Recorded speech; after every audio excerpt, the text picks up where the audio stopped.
I say also unto thee, that thou art Peter, and upon this rock I will build my church, and the gates of hell shall not prevail against it. The book of Matthew, chapter 16, verse 18. The name Peter comes from the Greek word Petros, which means rock or stone. So when Jesus, whose name should have been translated in the New Testament Joshua, but is pronounced in the ancient Hebrew as Yahawashi. So when Yahawashi says, "You are Peter," he's making a play on words, linking Peter's name with the idea of a solid, unshakable foundation. The rock symbolizes strength and stability.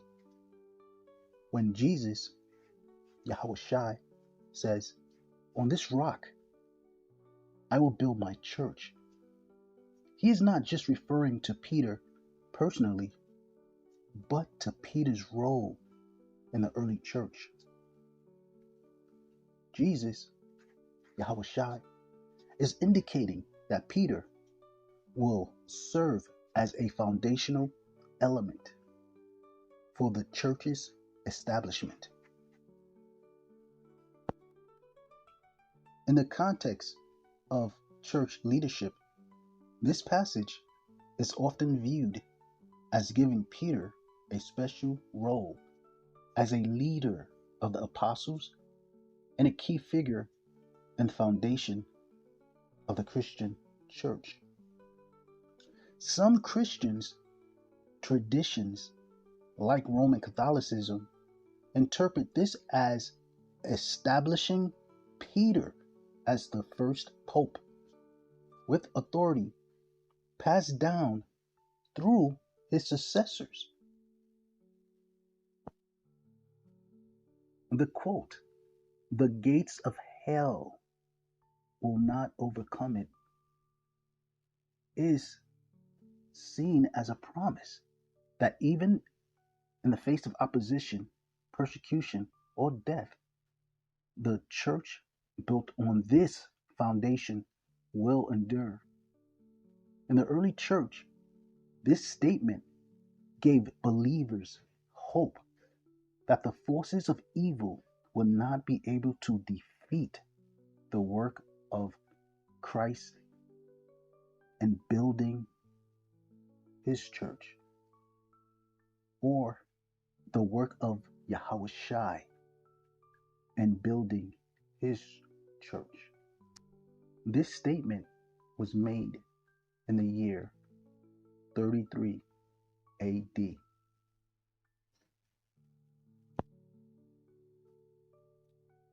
The year is 1890.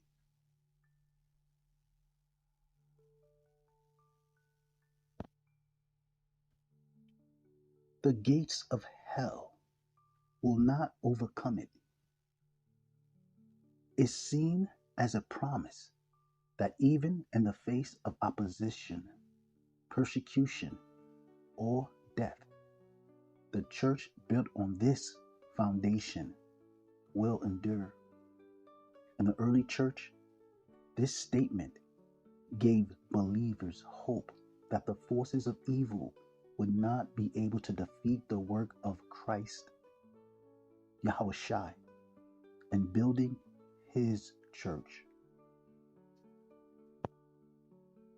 Jesus' Yahawashi's statement to Peter was both a recognition of his role in the early church and a broader declaration about the unshakable nature of the church that Jesus, Yahawashi, was establishing, with Peter as a key figure in that process. It's a statement of authority, faith, and the promise of divine protection for the church. Saint Peter's Basilica, which is one of the most famous churches in the world, located in Vatican City, Rome, Italy. It's often associated with St. Peter, one of Jesus or Yahawashi's apostles, and is considered one of the holiest Catholic sites. Universal Center for Renovation presents St. Peter the Israelite, founder of the church in Rome. St. Peter Basilica is one of the largest and most important churches in the world and a major pilgrimage site for Catholics. St. Peter's Basilica is built over the site where it is believed that St. Peter, one of the apostles, was martyred in Rome and buried in a cemetery on Vatican Hill in the 1st century AD. Emperor Constantine the Great commissioned the original basilica to be built on this spot in the 4th century, and it became a place of worship and pilgrimage.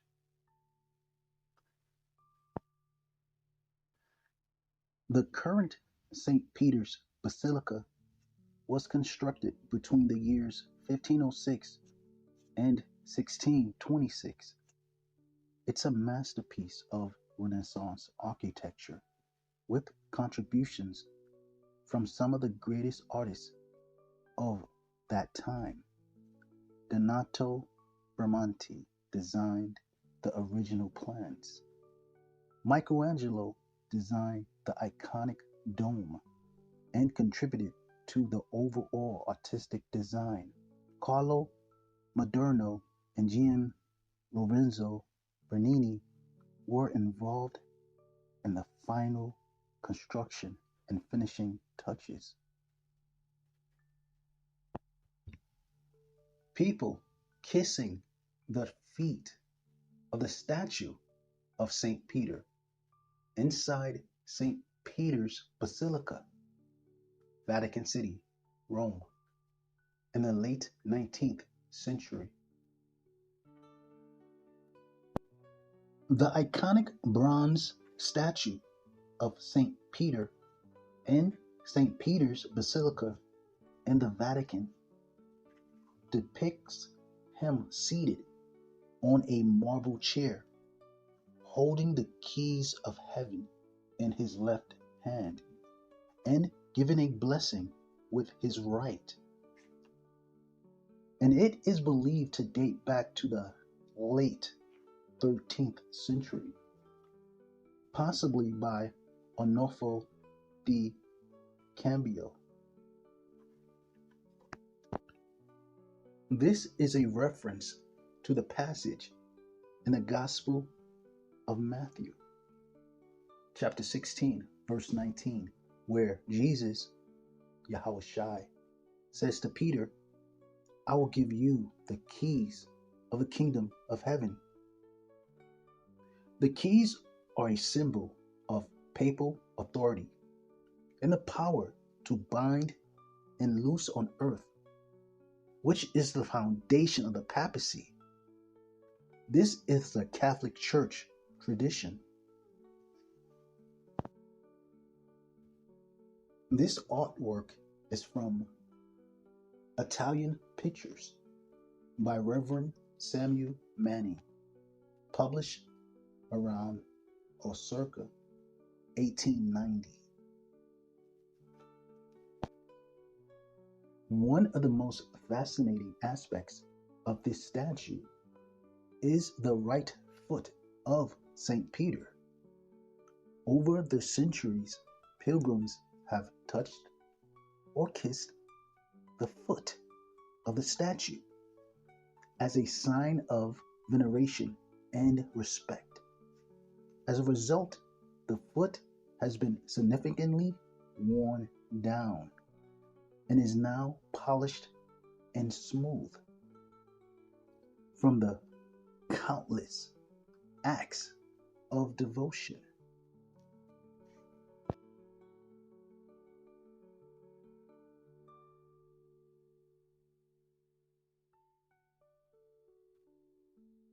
St. Peter is often depicted as an older man with a bearded face and a humble yet authoritative expression.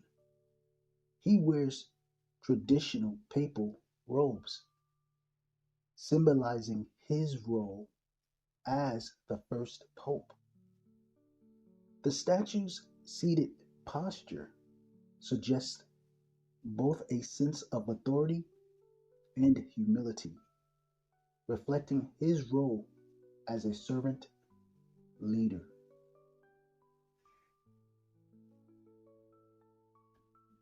This is a quote from a famous American writer. He looks like a black Negro and has short, crisp hair. End quote. This quote was made by the American famous writer Mark Twain in 1879. He looks like a black Negro and has short, crisp hair. Mark Twain, the pen name of Samuel Clemens, the famous American author, did indeed visit St. Peter's Basilica during his travels through Europe.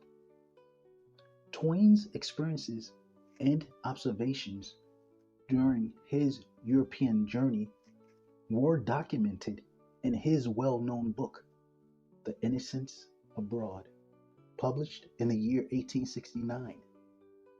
The book is a humorous account of his travels, in which he shares his thoughts and experiences as he toured various countries, including Italy.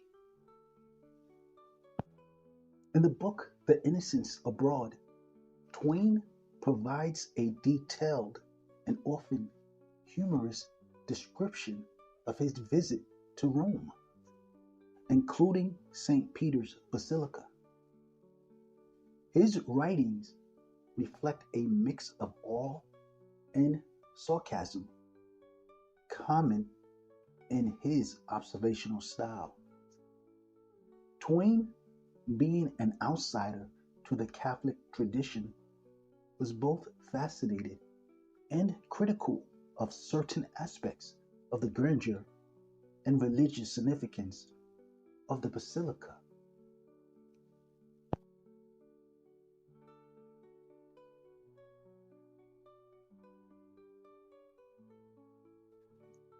Universal Center for Renovation presents Historical and Biblical Israelites. This video is strictly for educational purposes and commentary. This video is of biblical and secular historical literature, so enjoy.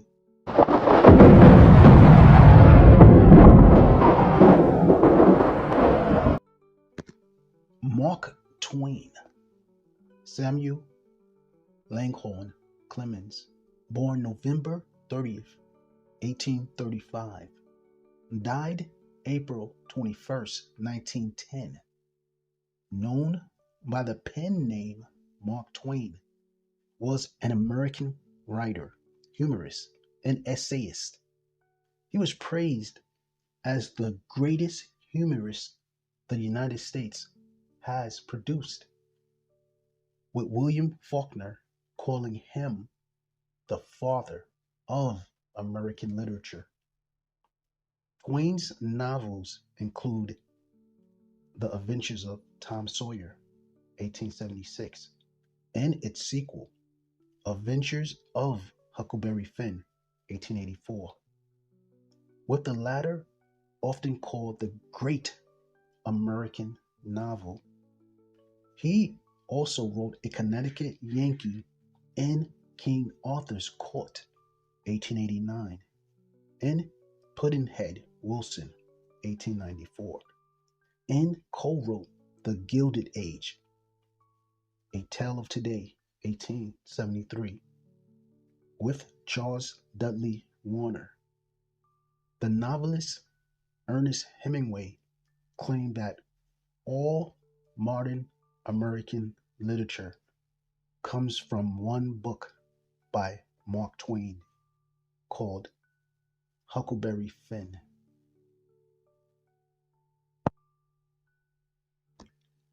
Mark Twain, 1835 to 1910, whose real name was Samuel Langhorne Clemens, was a prolific writer, and his notebooks and journals spanned decades of his life.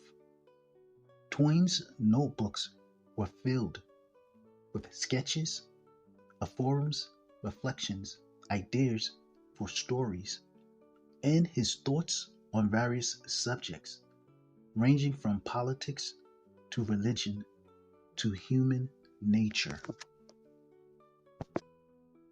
Mark Twain's Notebooks and Journals, Volume 2, from 1877 to 1883, from University of California Press, edited by Frederick Anderson, Lynn Salamo, and Bernard L. Stein.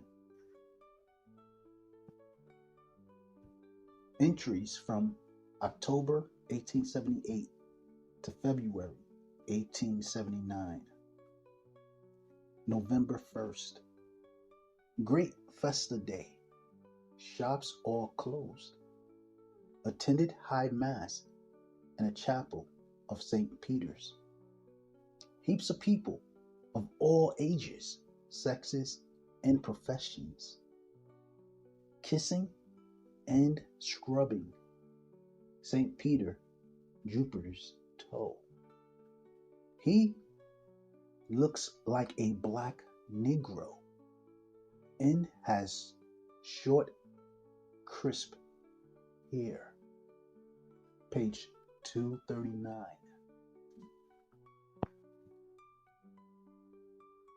Mark Twain's notebooks are an eclectic collection of musings, personal reflections, anecdotes, and observations. They were not written with the intent of being published, but they serve as a fascinating record of his creative mind at work.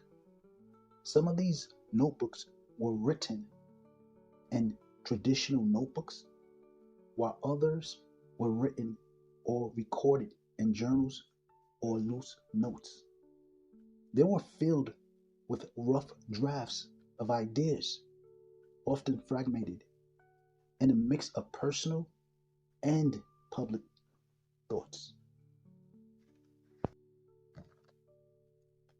The year is 2025.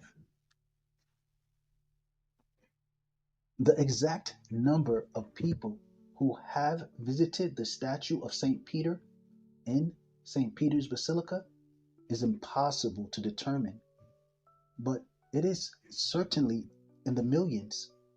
St. Peter's Basilica in Vatican City is one of the most visited places of pilgrimage in the world, and the statue of St. Peter, located near the main altar, is one of its key attractions. Every year, Vatican City attracts millions of visitors from all over the world, many of whom visit St. Peter's Basilica as part of their pilgrimage or as tourists. The Vatican estimates that approximately 5 to 6 million people visit St. Peter's Basilica annually, although the number can fluctuate depending on special events, papal ceremonies, and major religious holidays like Easter and Christmas. Saint Peter, also known as Simon Peter, is one of the most significant figures in biblical history and Christianity, and is often considered the first pope.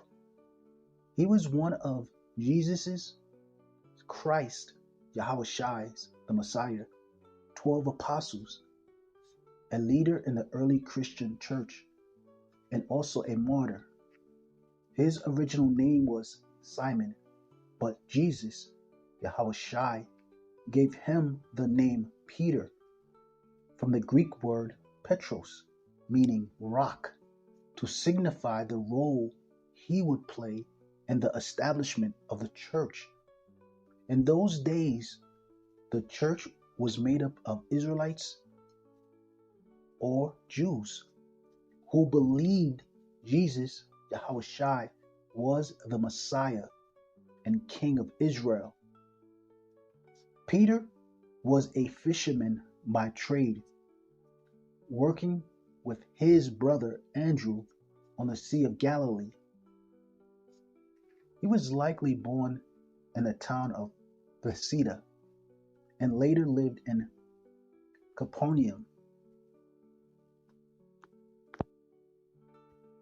As a Jew, Peter would have followed the teaching of the Torah, the law, and observed Israelite rituals, including Sabbath observance, kosher dietary laws, and other traditions of Israel at that time. His connection to the Israelite faith is an important aspect of his identity. Peter was called by Jesus, Yahawashi, to follow him. The Gospels describe how Jesus, Yahawashi, invited him to become a fisher of men, which marked the beginning of Peter's role as a disciple.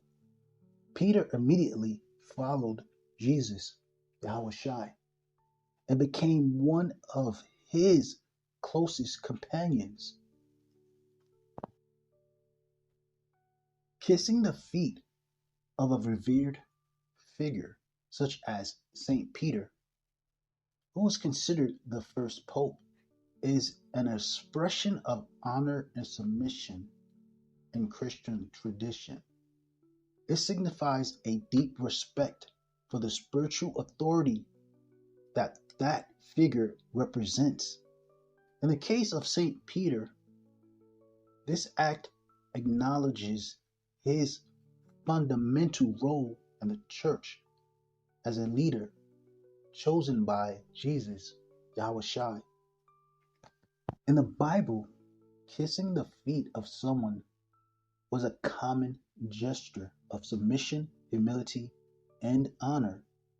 For example, Jesus, Yahawashi, washing the disciples' feet in the Gospel of John, the book of John, chapter 13, verse 1 through 17.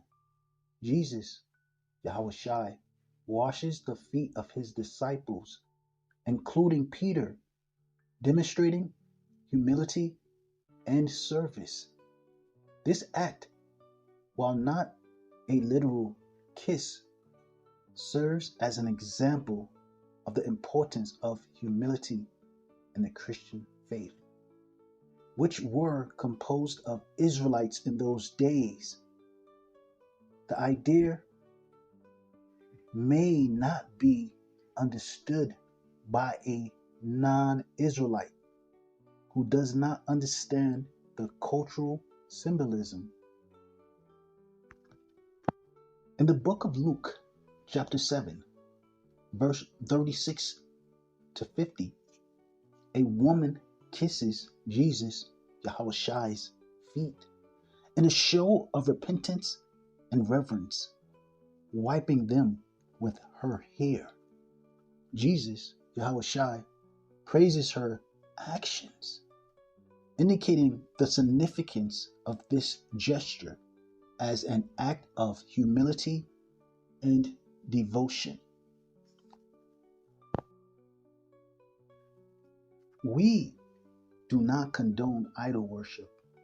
We're just pointing out the fact that millions of Catholics from around the globe have kissed the foot of the statue of St. Peter in the Vatican, which was described as a black man by American author and writer Mark Twain. The year is 1608.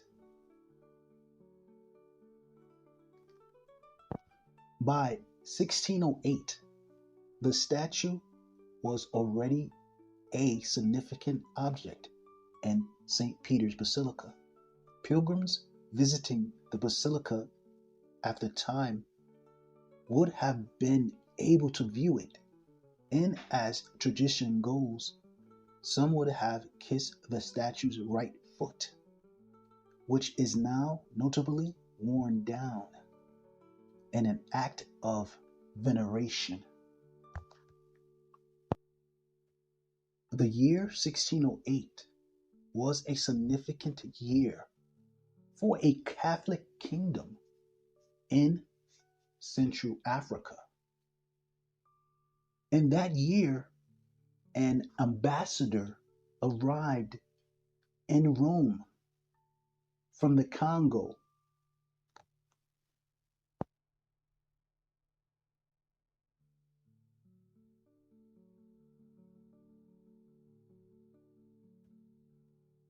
The Kingdom of Congo was a Catholic kingdom, and for Catholic Christians, Rome was one of the holiest places to visit, especially St. Peter Basilica, where the bones of the Apostle Peter rested. Wikipedia, Emmanuel Novanda, Antonio Emmanuel Novanda, also known as Antonio Manuel Nusuku, Novunda or Vunta or Funda. He died in the year 1608. He was an ambassador from the Kingdom of Congo to the Vatican. Novanda was sent as ambassador by King Alvaro II in 1604. Novanda traveled through Brazil and Spain and only reached Rome on the 3rd of January 1608. But he died 2 days later of illness. He was the first African ambassador to the Holy See. A bust of Novanda made in colored marble can be seen at Santa Maria Maggiore by Francisco Coprarelli in Rome. A painting of Novanda is visible in Sala dei Corrieri Palazzo dei Coronelli in Rome, next to a painting depicting the 1615 embassy of Hasekura Tosanega from Edo, Japan.